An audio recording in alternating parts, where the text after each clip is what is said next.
the sold-out Oster Regent Theatre in Cedar Falls. Let's give it up for Oliver Schmitz.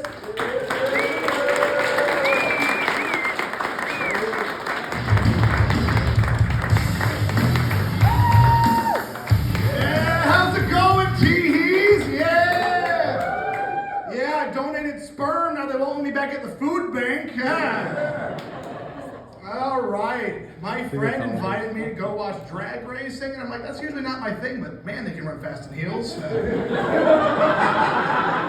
Oh my gosh, by the way, give it up for your bartenders. There's so many of you and two of them doing the work. We're having fun. They're on the clock. I used to be a bartender during the pandemic in my own home. But I did not know when to cut myself off, so my roommate had to double as a bouncer. I've had a lot of interesting jobs over the years. At every single job, my coworkers always ask me, do you ever put me in any of your skits? And I'm like, no, you're not that interesting. Oh, you took 6 ibuprofen today? We work in the warehouse, It's a 12-hour shift. We're all on 6 ibuprofen. But I do have one guy that I talk about. I was on tour for about 2 weeks last year, and I talked about him on every stop because I went to Hawkeye College up in Waterloo, and when I was there, I was getting my welding degree, and my first job that I had when I was a welder, I showed up the first day, and I said, hi, my name is Oliver Schmitz. I'm excited to be here. I look forward to working with you. And my trainer looked at me and he replied with, they call me Gummy Bear. I'm gonna repeat that because this half the room's acting like that's a normal shit to say. He said, they call me Gummy Bear. And they did call him Gummy Bear at that job site. Ask me why, TeeHees. Because he had no fucking teeth. All gums. And even though there was not a single tooth in that motherfucker's head, every day for lunch, he would insist on eating a microwave burrito. These people are already picturing a toothless man gumming down a microwave burrito. See, I've done a lot of amazing things in my life, met a lot of great people, had a lot of great experiences. On my deathbed, I won't be thinking about none of that shit. I'll be picturing Gummy Bear having a meal. And Gummy Bear and I hate that I have to call him that, by the way, but I never learned his real name, or if he has one. But I was, 8 weeks into a 12-week training period, and we were at the hip, 10-hour shifts, 12-hour shifts, second shift on weekdays, third shift on weekends. And, we were burning the midnight oil, and a while when I had gained his trust, he looked over at me and he says, I used to be addicted to meth. I said, no fucking shit. It wasn't really the Shyamalan twist he thought it was going to be. He was on meth the whole time. No, but no, he, and I didn't like the way he worded it. He didn't say he stopped. He just said he used to be addicted, like now he's got it under control.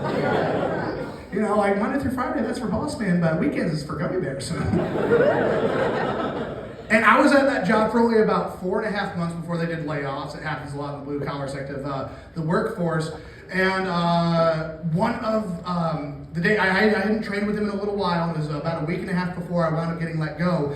I see Gummy Bear walking towards me on a Friday when I'm clocking out, and I think I should say hi to Gummy Bear.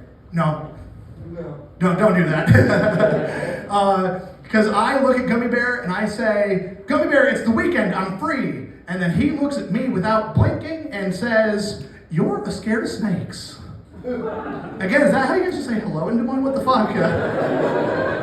No, I put my arm up like the end of Breakfast Club and said, I'm free, it's the weekend. And he said, you're scared of snakes. That's how he said it. He didn't say you're scared of snakes, and he didn't say you're afraid of snakes. He said you're scared of snakes. Like an Italian man, but with no accent. And here's the thing. I am scared of snakes. But I never told Gummy Bear that. So now I'm scared of Gummy Bear. And this is usually the part of a joke or a story where there's an ending, but I don't have one. He's just still out there, as the police would say, at large. And I was on a 2-week tour for like 8 different states, went to 2 different times. I was on the West Coast talking about Gummy Bear every stop of the way to whoever would listen, because I want him to become like a local legend. Like I want him to become like an Iowa cryptid, like our Yeti or Chupacabra, you know? And like I just want like people like to be camping, just be like, and they say on a cold night, when the wind dies down, you can hear him out there stealing copper piping out of the walls. Oh God, what else? I went to the doctor recently and she asked if I was sexually active, and I said, nah, I usually just kind of lay there.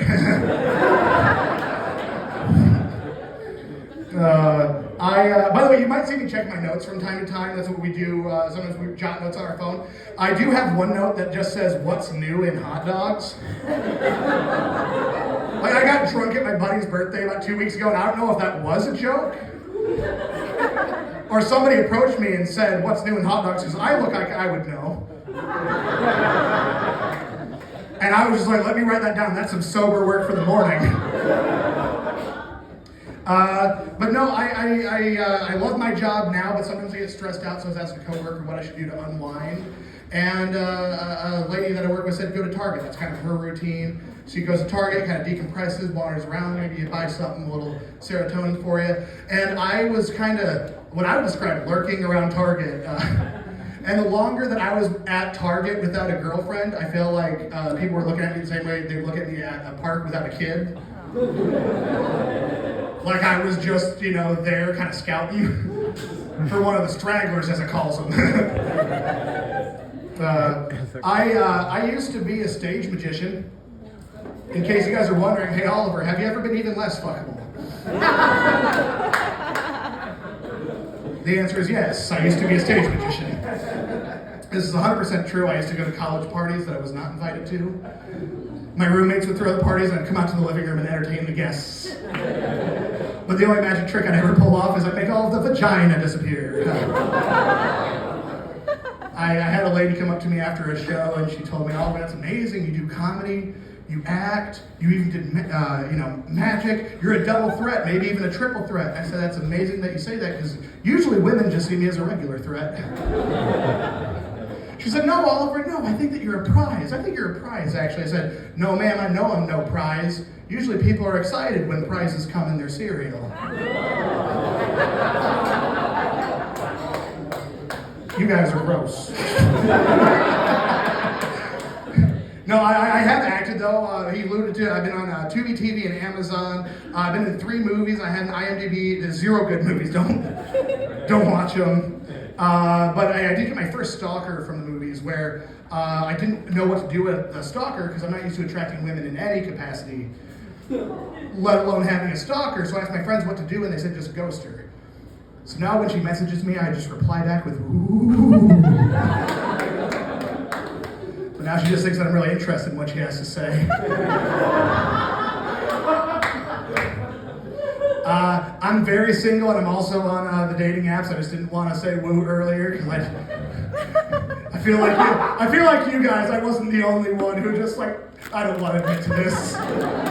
But I'm on Tinder, and it's a kind of wild for me because when I turned 32 on Monday. Actually, Monday is my birthday, coming up here in about 48 hours or whatever it is. 72. What math is hard. Thank you. And I'm almost 32 and I look like this, so when I'm on Tinder, I almost only match with single moms, and I love single moms. My mom was a single mom. I love single moms, but I'm just not on Tinder to find single moms. I'm on Tinder to create single moms. Mixed reaction on that one. I was on Tinder, and a lady that I was getting, we were having a hot and heavy conversation. She said that she wanted to have sex real bad, and I said, good, because that's the only way it's going to happen.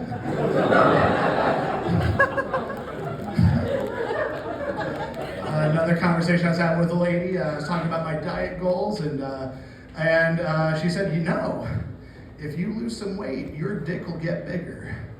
And I told her, if you lose some weight, my dick will get bigger.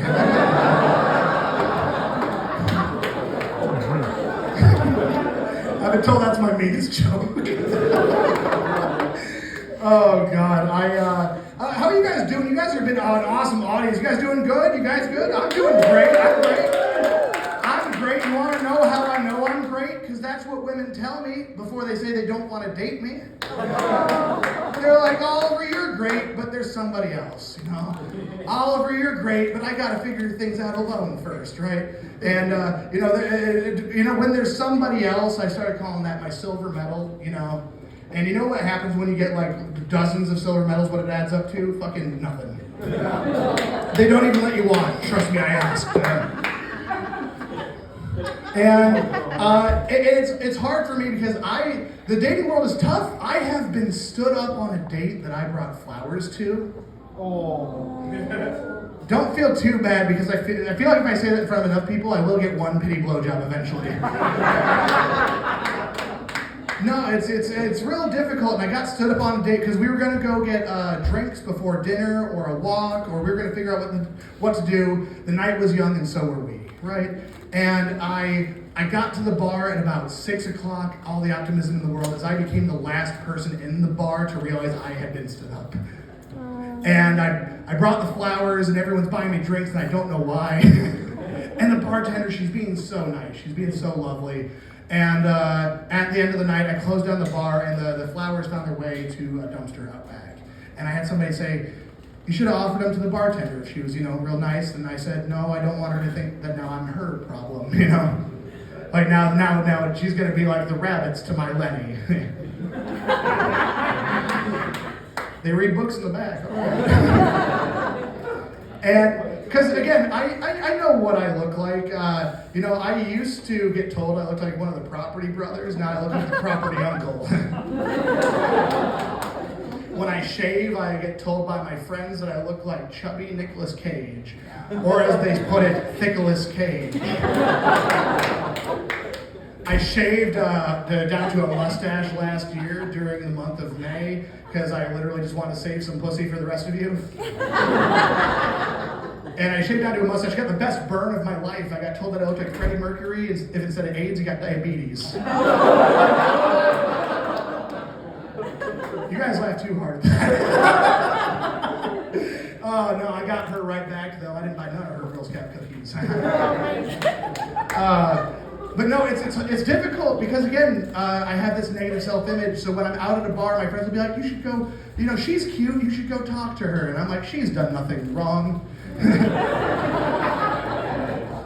And it's hard because I did consider getting rid of the dating apps recently, and I just thought, you know what, I'm just gonna be like Summer. I'm gonna go get a bunch of cats, and this is gonna be my companionship. And I'm just like thinking about giving up on love entirely, and I'm just like kind of mulling all this over while I'm shaving my pubes. And like I hate shaving my pubes because like I can grow a good beard, but like not on purpose. It's just kind of out of laziness, so it looks the same down here. Like when I shave my pubes, it looks like an ISIS beheading video. It's just.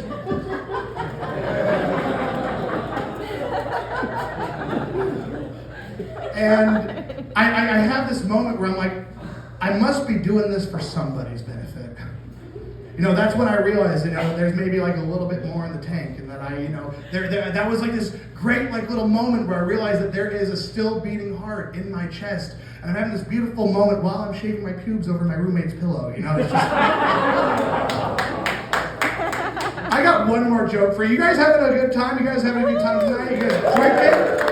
By the way, like I said, get the drink sales up. Comedian audiences drink the most, and I like upholding our good reputation, but also tip well. And I was talking about how much I drink at the end of a show, and a lady came up to me, this is only recently, and she thought that I was an alcoholic, so she started showing me pictures. She started showing me graphic pictures online, like of a teenager who needed her stomach pumped because of so much alcohol, and she's like, vodka did that. And then she showed me another picture, and then she showed me a car accident, and she's like, Coors Light did that. And I said, that's nothing. Bush did 9/11.